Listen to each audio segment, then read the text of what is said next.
नमस्कार दोस्तों, आपके साथ हूँ रहमान सैफी।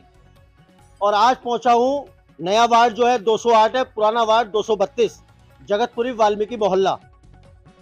सोचा कि एक बार मोहल्लों में जाकर ये देखूं तनख्वाह ना आने की वजह से कर्मचारियों की जो घर की दशा दुर्दशा में बदल गई है इस निगम सरकार की वजह से, वो क्या है और आपको दिखाने की कोशिश करने जा रहा हूँ। सचिन भाई मेरे साथ यहाँ पर मौजूद है, अन्य जितने भी कर्मचारी वर्ग के कर्मचारी यहाँ पर हैं वो उनसे भी बात करूंगा और ये जानने की कोशिश करूंगा कि दिल्ली सरकार ने और इस निगम सरकार ने जो कर्मचारियों को बहला फुसलाकर जो वादे किए, क्या उन पर वो खरी उतरी या वादे पूरे हुए। सचिन भाई, 24 तारीख हो गई, तनख्वाह नहीं आई और इतने सारे कर्मचारियों का घर परिवार, क्या स्थिति, क्या दशा और क्या दुर्दशा। केपी साहब, पहले तो आपके चैनल का मैं बहुत बहुत धन्यवाद करता हूं कि आप समय रहते सफाई कर्मचारियों की, हमारे परिवार की, अपने चैनल से जो आवाज़ उठाते हो वो बुलंद आवाज़ है। आपका बहुत बहुत धन्यवाद आपके चैनल का। केपी साहब, हमारे तनख्वाह लेट आने से घर परिवार में ये दिक्कतें आ रही हैं कि हम अपने बच्चों के लिए समय पर राशन नहीं भर पा रहे, उनकी ट्यूशन फीस, उनकी स्कूल की फीस, अब जैसे बच्चे पास हो गए हैं तो उनकी किताबें भी खरीदनी है। ये सारी दिक्कतें हमारे सामने आ रही है तनख्वाह समय से ना होने पे। आज 24 तारीख है और 24 तारीख के अंदर आप ये देखो, बराबर वाला जो सादरा नॉर्थ, वहाँ सैलरी आ चुकी है और यहाँ सादरा साउथ में सैलरी नहीं आई है। ये बड़ा दुख का विषय है। अच्छा सचिन भाई, क्या पहली सैलरी लेट हुई है या इससे पहले भी लेट है? इससे पहले भी कई बार लेट हो चुकी है, कोई नई बात नहीं है। क्या ड्यू चल रही है कोई सैलरी? नहीं, ड्यू तो नहीं चल रही, पर लेट हो गई है। लेट होने से काफी बजट बिगड़ जाता है। हर बार 15 तारीख को, 16 तारीख को, आज 24 हो गई है। इस प्रकार तनख्वाह देंगे तो हम किसके दरवाजे पे जाएंगे? दुकान वाला तो ये भी कहने लगते हैं भाई तुम्हारी तनख्वाह नहीं होती, हम राशन क्यों दें? दिल्ली सरकार ने वादा किया, आप शायद झूठ बोल रहे हो। दिल्ली सरकार के मुख्यमंत्री माइक पर बोला, संसद में बोला, विधानसभा में बोला कि 1 तारीख को तनख्वाह कर्मचारी को किसी हालत में दे देंगे। भाई, प्रत्यक्ष को प्रमाण की जरूरत नहीं है ना। आप देखो ना, मुख्यमंत्री जी ने जो बोला उस पर वे खरे उतरे। आज 24 तारीख हो गई है, अभी तक कर्मचारियों को तनख्वाह नहीं मिली, उनका वेतन नहीं मिला, तो उनकी बात में सच्चाई कहाँ रही? उनका जो वादा किया हुआ था वो सच कहाँ रहा?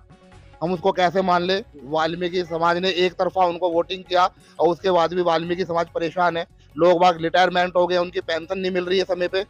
जो कर्मचारी डेथ कर गया उसके परिवार को अभी तक नौकरी नहीं मिली। तो हम सरकार पे, जो चली गई है सरकार भाजपा, हम उस पर कैसे यकीन कर ले? और जो आज वर्तमान में आम आदमी पार्टी बैठी है, हम उस पर कैसे यकीन कर ले? इस चीज को तो हम परेशानी को झेल रहे हैं। पेंशन की स्थिति क्या है?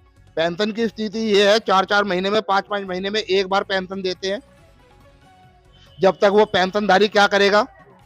सबके घर परिवार के अंदर ऐसे हालात हैं कि माँ बापों को, बहुत बच्चे ऐसे हैं देख भी नहीं रहे हैं, उनकी दवाई गोली, उनको रोटी टुकड़ा दे भी नहीं रहे हैं, तो वो कहाँ जाएंगे? सचिन भाई, एक बहुत बड़ा मुद्दा हमेशा से निगम कर्मचारी के, जो निगम कर्मचारी अब भगवान के पास जा चुके हैं, जिनकी मृत्यु हो चुकी है, करुणामूलक आधार के कर्मचारियों की बात कर रहा हूँ, एक बड़ा मुद्दा बन गया है। क्योंकि जब शुरुआत में इसकी बात करता था ये गिनती में थे 20-50, आज ये सैकड़ों में पहुंच गए हैं। आखिर क्यों? वजह क्या है? क्यों नहीं हो पा रही वो फाइलें करुणामूलक आधार की?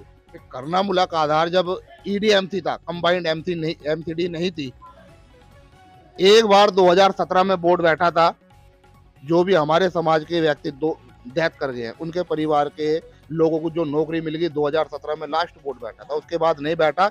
89 डेज बैठ रहा है। 89 डेज से किसी का पूरा हो रहा है? जो कर्मचारी जीवित था वो 30-35-40 हजार रुपए ले रहा, 50 हजार रुपए ले रहा, और जो मर गया वो, उसके परिवार के लड़कों ने, घरवाली ने आवेदन किया है, उसको ये 12-13 हजार रुपए भी नहीं दे रहे समय पे। 289 डेज दे के उसको ब्रेक दे दिया।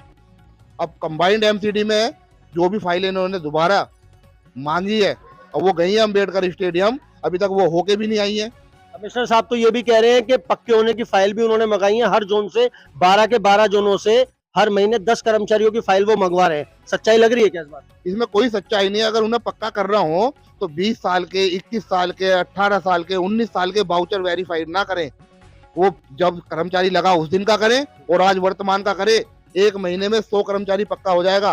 वो रोज फाइल मंगाते रहेंगे, कब पक्के होंगे कर्मचारी? ऐसे तो कोई भी झूठ बोल दे।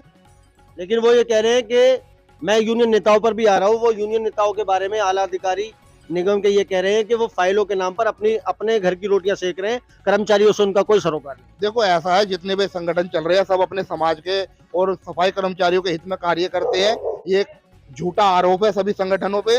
जितने भी लोग हैं अपने वाल्मीकि समाज के जितने भी सफाई कर्मचारी हैं इनके हित में लड़ाई लड़ते हैं, और हम उनके अधिकार के लिए जो लड़ते हैं वो अधिकारी को खलता है। वो सोचते हैं ये इनका हक क्यों मांग रहे हैं, क्यों इनके लिए लड़ाई लड़ रहे हैं। तो वो चाहते हैं कि बीच में से इन लोगों को हटाया जाए, यूनियनों में आपस में विवाद पैदा किया जाए। वो विवाद कभी पैदा नहीं होगा। जितने भी पूरी दिल्ली के अंदर संगठन चल रहे हैं हम सब एक है, हमारी लड़ाई एक है, हमारी मांग एक है। इस तरह से दिल्ली के अंदर अभी हम देख रहे हैं, संगठनों की बात आपने कही, दिल्ली नगर निगम कोर कमेटी हम देख रहे हैं, फेडरेशन हम देख रहे हैं। क्या अब समय नहीं है इन वाल्मीकि समाज के कर्मचारियों के लिए एक होने के, फेडरेशन और कोर कमेटी को? क्या ये लड़ाई नहीं हो रही है? आपसी लड़ाई की वजह से निगम अधिकारियों को फायदा नहीं हो रहा है? भाई जो भी फेडरेशन चल रहा है या कोर कमेटी चल रहा है, सबसे ज्यादा तो कोर कमेटी के अंदर सबने अपना समर्थन दिया हुआ। सारे संगठन कोर कमेटी में काम कर रहे हैं। और सर फेडरेशन में 20 से 21 यूनियन काम कर रही है। मैंने वो मान लिया, पर जो लड़ाई लड़ रहा है इस वक्त वो कोर कमेटी के अंदर सारा निगम का आल नेता लड़ रहा है। उसके अंदर जो भी रहेगा समाज के हित में रहेगा, और फेडरेशन जो लड़ रहा है वो भी समाज के लिए लड़ रहा है। और इस पर हमारी आपस में चर्चा चल रही है, एक दिन एक मंच पर आ जाएंगे, कौन सी दिक्कत की बात है। भाई दोबारा आऊंगा, एक सवाल हो रहा है आपसे। संजय पारचा साहब मेरे साथ हैं। संजय भाई, वाल्मीकि समाज की बात चली है, क्या स्थिति निगम ने कर दी अभी वाल्मीकि समाज के कर्मचारियों? सर सैफी साहब, जहाँ तक मेरा अनुभव है, आज करीब करीब हमें सफाई का कार्य करते हुए 2003 से लगा लीजिए, मैंने तो ये देखा कि भैया सफाई कर्मचारियों की दुर्गति कर रखी है एमसीडी ने। समय पर उनको वेतन नहीं है। अभी कुछ समय पहले कहा ये एमसीडी अलग अलग कर दी गई थी कि भाई अब बिल्कुल सही होगा, 7,500 करोड़ रुपया दे दिया है, 70,000 करोड़ रुपया दे दिया है। आम आदमी पार्टी ने तो सीधा सीधा मैसेज कर दिया कि भाई अब 7 तारीख के अंदर अंदर सैलरी हो जाएगी, लेकिन ऐसा कुछ नहीं है। ढाक के 3 पात मुझे नहीं लगता सैलरी होगी, क्योंकि जो डीसी साहिबा हैं यहाँ की एमसीडी की, उन्होंने अपनी हटकर्मी कर रखी है। बीजेपी चली गई है, आम आदमी पार्टी आ गई। उससे पहले बीजेपी भी करती थी ये काम, सैलरी टाइम पे नहीं होती थी। बीजेपी ने अब ये रवैया अपना लिया है कि भाई आम आदमी पार्टी की सरकार आ गई है, ठीक है, इनके अपने लोग हैं। ऊपर वो एक उनका नाम मुझे याद नहीं आ रहा है, तीनों कमिश्नरों के ऊपर बना रखा है, वो भारतीय जनता पार्टी का ही है। पीछे से पैसा सैंक्शन हुआ नहीं हुआ तो इन्होंने अब उसकी गेंद, अपनी बॉल आम आदमी पार्टी के पाले में डाल दी कि भाई अब ये करेंगे। लेकिन चाहे केजरीवाल हो, चाहे इसकी सरकार का कोई भी नुमाइंदा हो, ये नहीं चाहते कि सफाई कर्मचारी को टाइम पे वेतन मिले। अब दूसरी बात देखिए, पेंशन होगी, चलो एक बारी सफाई कर्मचारी सैलरी का वो कर लेगा, लेकिन जो बुजुर्ग रिटायरमेंट हो गए हैं वो तो अपनी सैलरी से, उससे पेंशन से काम चलाते हैं। अब पेंशन ही टाइम पे नहीं होगी तो वो किस पे आश्रित रहेंगे? एमसीडी का, जैसे कि अभी पहले बहुत सारे यूनियन पहले से मांग करते हैं इन्हें कैशलेस कार्ड दे दो, इनका टाइम पे सारे भुगतान करो, लेकिन ऐसा कुछ नहीं है। ना ही तो ये सफाई कर्मचारियों को मेडिकल कैशलेस कार्ड दे रहे हैं, ना ही समय पे वेतन है, ना ही पेंशन है। भैया ये एमसीडी भंगी कर दो। फिर ये चुनाव क्यों होते हैं निगम पार्षदों के? निगम पार्षद हर दूसरे दिन ये यार हल्ला मचाते हैं इस तरीके से। एमसीडी भंग कर दो, कमिश्नर को हटा दो, सारे कमिश्नर को हटा दो, एक तरफा ही कर दो मामला। सफाई कर्मचारी को 15-15 हज़ार रुपए में रख लो, कर लेंगे नाली साहब। इन्हों के कह तो देते कि 40,000 वेतन ले रहे सफाई कर्मचारी। अरे सफाई कर्मचारियों के दिल और मन से तो पूछो कि भाई उनका कैसे घर बार चल रहा है।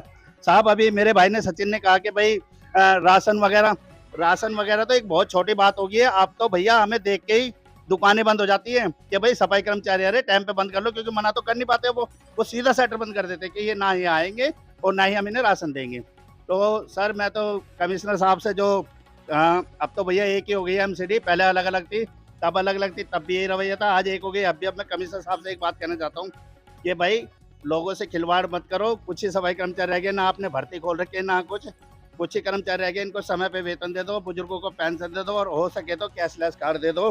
बस कमिश्नर साहब मेरी तो यही दुआ। बड़ी बात संजय भाई, आपने बिल्कुल सच्चाई बोली है। मेडिकल कैशलेस कार्ड भी नहीं है। सचिन भाई, सवाल यही था, जिस तरह से हम देख रहे हैं कि शादरा साउथ जोन की बात हो रही है, यहाँ पे हम शादरा साउथ जोन में इस टाइम मौजूद हैं। शादरा साउथ जोन की जो डीसी मैडम है, क्या ये उनकी तानाशाही नहीं है? अगर कोई कर्मचारी आवाज उठाने की कोशिश करता है, अभी हमने देखा है उर्मिला नाम की कर्मचारी थी शादरा के अंदर, उसने अपने हक की आवाज उठाई तो उनके घर पे बुलडोजर भेज दिया उनका मकान तोड़ने के लिए। क्या ये तानाशाही नहीं चल रही है अधिकारियों की? ये तानाशाही है, पर उस मुद्दे का मेरे को बारीकी से पता नहीं है, तो मैं आपके चैनल पे कह नहीं सकता। मैं आपको बताना चाहता हूँ उसके बारे में, और सभी जितने भी कर्मचारी देख रहे हैं और जितने कर्मचारी यहाँ मौजूद हैं, मैं सबको बताना चाहता हूँ। उर्मिला जो एक कर्मचारी, कच्ची कर्मचारी, वो डीसी मैडम के घर पर, उन्होंने अपने घर पे लगा लिया उनको। जब काफ़ी टाइम निकल गया तो उर्मिला ने विरोध किया सचिन भाई, और उसने कहा कि मैं अब आपके पास काम नहीं करूंगी, मुझे वापस मेरे वार्ड में भेज दिया जाए। तो उनमें कुछ इतनी ज्यादा कहा सुनी हुई कि उर्मिला की तबीयत खराब हो गई, वो श्री राम हॉस्पिटल पहुंची। मैंने ही वो खबर आप सबने देखी भी है, वो खबर मैंने कवर की। उसके बाद उर्मिला के घर उन्होंने बुलडोजर भेज दिया तोड़ने के लिए। ये तो खाली डीसी की बात है, शादर हाउस के जो एसी है उनका भी यही रवैया है, एओ है उसका भी रवैया है। कर्मचारी की पे स्लिप लेने का अधिकार भी नहीं है क्या उसके पास? देखो, कर्मचारी की जो रूल कहता है, हर महीने उसके वेतन की पे स्लिप उसे मिलनी चाहिए, उसको उसका सारा डाटा पता होना चाहिए कि मेरा क्या कट रहा है, क्या मिल रहा है और मेरा वेतन महीने का है क्या। ये एमसीडी को देना चाहिए। हमने कहा था उन्हें मैनुअली नहीं चाहिए, हमें कंप्यूटराइज चाहिए, वो आज तक उन्होंने नहीं दी है। और सेपी साहब, ये जितनी भी हठधर्मी चल रही है, एक दिन सबको मुंह की खानी पड़ती है। ये लोग भी खाएंगे, अगर गरीब आदमियों के साथ अत्याचार करेंगे तो इन लोगों को भी मुंह की खानी जो पड़ेगी। अधिकारी ये कहते हैं इस निगम के कि कर्मचारियों को कोई समस्या नहीं है, कोई परेशानी नहीं है।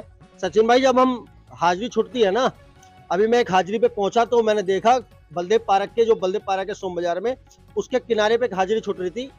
जब मैं दूसरी हाजिरी पे पहुंचा तो वो पार्क के आगे छुट रही थी।